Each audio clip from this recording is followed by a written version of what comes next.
The near-death experience. A phenomenon as old as life itself. A state where an individual temporarily steps out of their physical body and upon understanding and observing the world outside the body, returns back to the body. These are travelers who have returned from that world, bearing news for us. Now, it's time to saying and listening. On the 5th of April, 2018, we were on our way back to Semnan. On our way back between two cities, Gadrin and Usuj, we had an accident.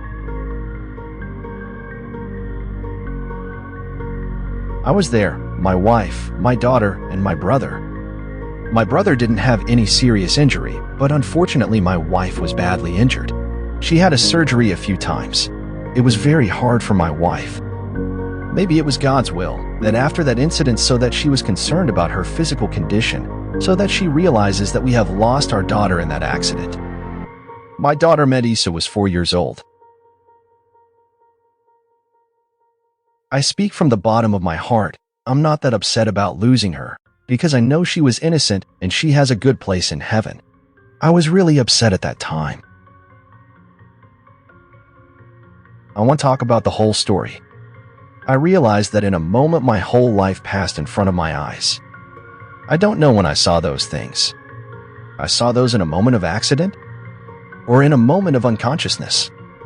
In that 7 to 8 hours, the important sequence of my life were reviewed once that came back from the first moment.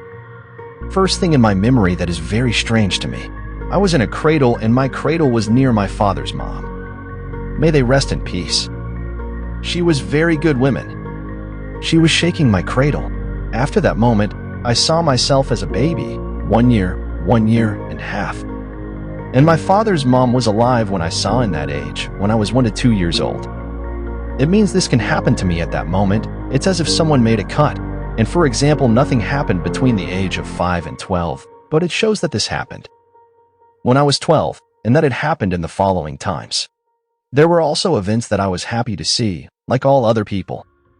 There were also events that I was not happy to see, like all other people. I was happy with what good things I had done, and I was sad because of bad things I've done. Luckily, it was not a lot. I felt that showing it was hurting me. Those happened until the moment of the accident. I didn't see the moment of the accident from the ground. In my life review, it's like I'm looking at a camera that's 100 meters away from me. I saw that there is a screw before I saw these pictures. There was a bridge, and on one side of the bridge was a valley, and on the other side was a truck. I don't say that I saw the color of the truck, but I noticed what was going on at this moment. And at this time, there was a pause. Then I felt that I was going up, and then I saw myself like a smoke. I felt like a dust. I didn't see the accident happens. The moment when everyone is gathered, and the accident happened, I was in the sequence, but I haven't seen it from 100 meters. According to the documents, I had regained consciousness, also on the sequence, but I could not see from above at all. In the review of my life, there was a place that my brain had not experienced. If there was something that my eyes had seen, and I wanted to remember what my eyes had seen, that experience would be recorded in my mind from the perspective of my body on the ground. Not when I was 100 meters above the ground. This means that I couldn't recall such things by accessing my brain's memory. Before this experience, I had not read any studies on the near-death experience that could influence my mindset and make me expect to have seen such things. Until a few days after that, I didn't attach much importance to it, and didn't exactly know what I had seen. After my soul left my body, I felt very light and that I was going up, and this feeling was like someone telling me, "See, this is how a human separates from the body." Even though I didn't see anyone, going up and feeling light was very enjoyable. I went up to a certain point. The ground was the same ground, the sky was the same sky, and nothing was different. I went up to a certain point and reached the clouds, and that's where I stopped. The clouds were exactly the same clouds as those in the sky.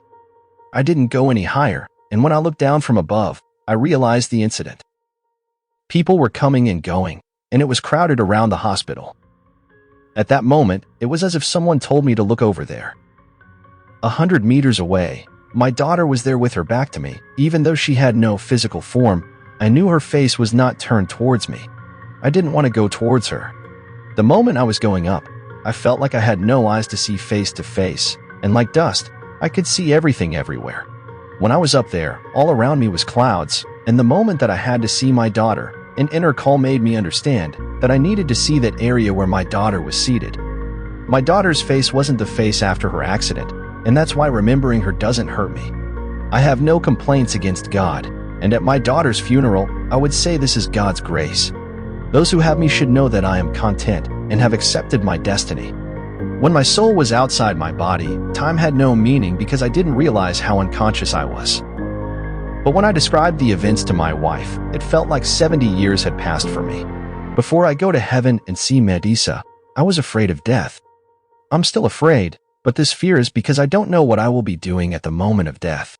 After feeling that there was a veil between me and my daughter, I knew I had to say goodbye here and return. I knew my daughter was dying and I had to go back to my body. When I wanted to return to my body, I felt a very intense pain throughout my existence. The pain was as if you were empty and had to fill your body with your soul. It was not pleasant for me and very tormenting. It was a spiritual pain, not a physical pain. When I regained consciousness, I didn't have any such pain at all. At that time, I couldn't understand the reason for this pain, and later when I studied, I realized that the entry of the soul into the human body is excruciating. This pain was so severe that it was unimaginable for me, and no pain was similar to it for me. In my feet and hands area, I didn't feel any pain because I had experienced this pain before and knew how it feels. This pain is different from that. There was no pain in my limbs, but it was all over my being. I had never experienced such intense pain before. It cannot be called physical pain because if this pain were physical, when I regained consciousness, I would have felt this pain for a while. When I woke up, for half an hour to an hour after, I was walking, talking, shouting, and expressing my anger, and at that time, I had no pain at all. The near-death experience I had, rather than changing my perspective on death, changed my view on the philosophy of life. I didn't have the choice to keep my daughter and prevent her death, but I have the choice to live in a way that my God is pleased with me, and to be able to see my daughter one day. I am now sure that in a corner, my daughter is watching me and waiting for me to join her. My path is clear. My path is defined by books, the Quran, and sayings. Reason and logic all tell what the path is if you want to be a good person. Sometimes I ponder with myself, for example, if something was doubtful whether it's a sin or not, like talking behind someone's back, something we all do, or lying, something we all do. I would say to myself not to be too hard anymore. At the worst, you'll say after death that I didn't know it was a sin, or I knew it was a sin but didn't know it was so bad. Yet now, I don't allow myself to do such actions. I am different from the past. If this event hadn't happened simultaneously with losing my daughter, my life wouldn't have changed so much. I'm not indifferent to the world either. The world is a blessing and grace from God and helps us gain a better position in the afterlife. I want to do good. After my studies were complete, for some time, when I saw people, I wouldn't look at their faces. I would sense their souls and not pay attention to the outward differences of humans and say we are all souls, and we are all the same. This feeling was very real for a while, and daily life made this feeling diminish in me. After that experience, I made a great effort not to commit any sins or mistakes, and I was very attentive, but I cannot say I had no errors. It's more accurate to say negligence. Because in some places, I had to do certain things but didn't. This experience has not been forgotten or diminished. It has changed my way of life and become the principles of my life. It was so profound that it changed everything, both for me and my wife. We all know what the right and direct path is. If we follow that path, we will reach our destination. I cannot describe how it was when I saw Medusa, but the physical form that I could describe did not exist. It was the essence of Medusa, not her body. For me, Medusa, who was my daughter in this world, was more real. This experience was one of the experiences of near-death individuals. Over 100 experiences will be published on this channel. To hear more experiences, subscribe to my YouTube channel.